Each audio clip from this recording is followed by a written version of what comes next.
resolution is that cakes are better than pies. The first speaker for the affirmative, Andrew Thompson. 5 to 7 minutes.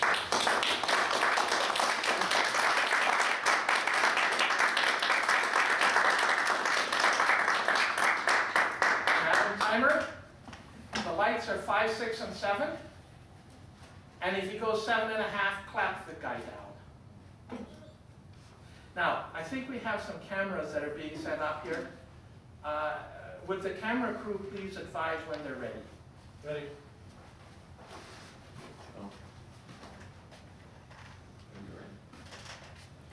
One of the oldest cakes ever discovered was from an excavation of a bakery in the city of Pompeii. A small round cake with currants was found, perfectly preserved after the eruption of Mount Vesuvius. Mr. Chairman, fellow Toastmasters, welcome guests, honored judges, I am here today to tell you why cake is better than pie. Let's first look at some of the ingredients used in cake. Butter, milk, flour, eggs, sugar, just to name a few. Mix up a batter, pour it into any different type shaped cake pan you can imagine, bake it, and frost it. Better yet, bake 2 cakes and stack them. Yes, you can stack cake. You could actually put a fruit filling in the middle of that cake. You can even make an upside down cake. Even if you bought a cake mix at the grocery store, you would still have to add milk and oil. You would still have to mix it up, pour it into one of those cake pans, bake it, frost it, maybe put some sparkles on it, and you'd have a great dessert. Compare that to a shell you buy at the store and pour in some cheap filling and calling that dessert. Yuck. Cakes come in many different sizes, shapes, and colors. Think red velvet cake, black forest cake, or yellow vanilla cake. From the tiniest cupcake to the world's record-breaking cake weighing in at a whopping 130,000 pounds. Why, you could feed every Toastmaster in the world a piece of cake from that one. Cakes are great for special occasions. Birthdays would not be birthdays without birthday cake. Would you really want to stick a birthday candle into something other than a birthday cake? Me neither. I remember my mom making me a special birthday cake when I was a youngster. It had coins in it. If you could cut into that cake and pull out that cake that had a quarter, boy, you were in heaven. Christmas always brings fruitcake. My Aunt Mary used to make homemade fruitcake and she would bring it over to us wrapped in foil. It was as heavy as a brick. But put on some hot rum sauce, oh, you were in heaven. That Christmas tradition always has stayed with me. And what wedding would be complete without a special traditional wedding cake to celebrate the union of a newly married couple? Picture, if you will, a couple cutting into a 6, an 8, or 10-tier cake, gently placing the cake into their partner's mouth or mashing it in. And do you remember always getting a tiny sliver of cake to take home with you to commemorate that special day? I do. Can you imagine reaching into your pocket and pulling out a cake that's been there for 3 weeks? Unwrap the cellophane and enjoy. That's right, you just enjoyed a Hostess Twinkie cake. Don't like Twinkies? How about a zebra cake or a Hostess Ho-Ho? Either way, it's something you can put in your pocket and use later. Try doing that with that other stuff and see how it works. Cake has so much variety to it, from a light angel food cake to heavy devil food cake, to the lightest chiffon or sponge cake, to heavy fruit cake or pound cake. And cake can be made with a bunch of different varieties of non-traditional ingredients. Think carrots for carrot cakes, cream cheese for cheesecake, How about cold coffee going into coffee cake? And real spices being used for spice cake. I love cake, and cake loves me too. I love Eccles cake, funnel cakes, lemon cake, marble cake, but my favorite cake, and the one that my wife always buys me for my birthday, is German chocolate cake. I can taste it right now. You can have your cake served in a variety of ways. You can have cold cake, like ice cream cake. You can have hot cake, like lava cake. Lava cake was named after, you guessed it, in honor of that cake found in Mount Vesuvius. From A to Z, from angel food to zebra cake, cake has it all. Cake just has that much to offer. About the only thing that cake does not have to offer is a mathematical equation. But that we will leave to pie. And if they don't like it, in the immortal words of Marie Antoinette, let them eat cake. Chairman?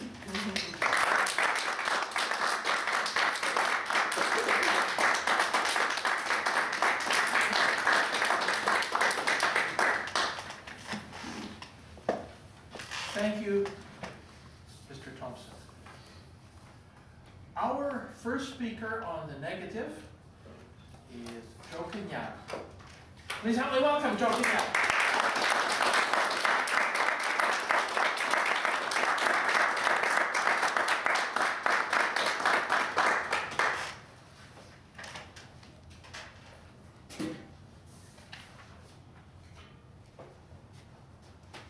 Judges, fellow Toastmasters, and welcome guests. What is pie? Pie, the word pie has many meanings. As my colleague said, pie can be mathematical. Pie, or a magpie, is a woodpecker, not just any pecker, but a woodpecker. A pie, also from the English Reformation, means the, forgive me if I pronounce this wrong, the ecclesiastical rules for finding the particulars of a service for the day. The big long words, I think, meant the schedule for the sermon. Pie is also a bronze coin in India. However, the pie we're interested in is a baked dish, usually made of pastry dough, a casing that covers or partially covers a filling. There are 3 different kinds of pies. There are the filled pies, which is a dish with dough or pastry dough with filling, open top. There's the top crust pie, which is like the open pie, except the top is either layered pastry or smashed potatoes, as in shepherd's pie. And there's the two crust pie, which is the completely covered pie. Now, pies come in various sizes, from bite-sized to multiple serving variations, like the huge big pies that Europeans make that'll serve 100 people. Pies are popular all over the world. They were actually popularized by the English colonists, and they're widely available in Australia, New Zealand, and England. They're actually known as takeaway snacks. Pies can be served with chips as an alternative to fish and chips. There are 2 basic types of pies. There are the savory pies, also known as meat pies, and fruit pies. Now, usually in the savory or meat pies, the filling is steak, cheese, steak and kidney, minced beef, chicken and mushroom, pork. However, there are some very unique savory pies as well. Bacon and cheese, butter pies, corned beef, cottage pies, shepherd's pie, game pie. How about a Cornish pasty? What is a Cornish pasty? I always thought it was a pastry until I started looking into it. A Cornish pasty is a combination of beef, potato, turnip, and onion. That's a meal in itself. There's a quiche, the favorite of any gay man. What is a quiche? Meat or vegetables in an egg mixture. There's the Scotch pie, made famous by the Scots. And it's not a 20-year-old Scotch in a pie shell, but it's minced mutton in a pie shell. There's a curry pie, filled with Indian and Chinese curry. And there's an English favorite, stargazy pie.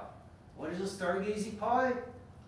It is a pie filled with 7 different types of fish and eel, and the trick is the heads of the Pritchards are poking out of the pie shell at the top, so when it bakes, the grease runs out of the fish onto the shell, sealing the shell and sealing the innards. What are Pritchards? Sardines. So technically a sardine pie. Pot pies are made in North America. Meat, gravy, and vegetables. And of course, we come to fruit pies. Now you can make just about any type of fruit into a pie. However, fruit or vegetable, there's the pies with ice cream is strictly a North American creation for the sweet tooth of North Americans. Usually, now it's found all over the world, but before it wasn't. What kind of fruit pies are there? Usual fruit pies. However, there's some very special fruit pies. Who ever heard of a banoffee pie? Bananas, cream, and toffee from condensed milk. There's a buko pie. Young coconut meat with condensed milk. Chess pie. Who ever heard of chess pieces in a pie? I haven't, but this is from southern US, and it consists of eggs, butter, granulated sugar, brown sugar, and vanilla. And it's served with coffee to cut the sweetness. Cream pie, custard pie, fried pies, key lime, lemon meringue, mince, pecan, usual pumpkin, rhubarb. There's also a shoe fly pie. What is a shoe fly? It's not those little fruit flies that you'd think a shoe fly would be.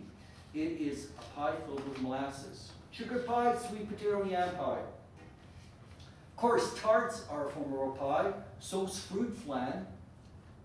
And of course, everybody's favorite in North America, the pizza pie. Of course, there's one traitor in the woodpile. A Boston cream pie is actually a cake, believe it or not. It's a traitor. What is the history of pies? The first pie was created in 9500 BC in Egypt. It was called a galette, and it was honey wrapped as a treat inside a cover of ground oats, wheat, rye, or barley. Pies were developed into desserts. Greeks originally made the first pie pastry, where they mixed flour, water, and fat into a pastry dough, and that was wrapped to contain the meat juices. Romans elaborated on the Greek pastry by adding salt and spices to the meat for flavor, and they developed several varieties, including a cheesecake for an offering to the gods. Pies spread through Europe by the Romans, and were eventually brought to North America by pilgrims. Why are pies better than cakes? The smell, the glorious smell coming out of the oven. Appetizers, a whole meal can be made of pies. Appetizers, main dishes, desserts. They're more nutritious than cakes, primarily because pies can be made without added sugar. They are waistline friendly, lots of variety. Pie eating contests, historically, pies were made for travelers so they would have something to take with them on long journeys in the Middle Ages. Pies are phrase friendly. Pie in the sky, nicest pie, easiest pie, pie eye drunk, prophet pie, pie chart, apple pie, eat crow. Eat crow? Humble pie. Finger in the pie, slice in the pie. To leave you off, I have a quotation by Henry Carey, British poet in the 17th century. Now he sings of Jack Horner, sitting in the chimney corner, eating of a Christmas pie. Putting in his thumb, oh fee. Putting in, oh fee. His thumb pulling out. How strange, a plum. Finally, my favorite Dean Martin, somebody might remember these. When the moon hits your eye like the big pizza pie, that's the moral.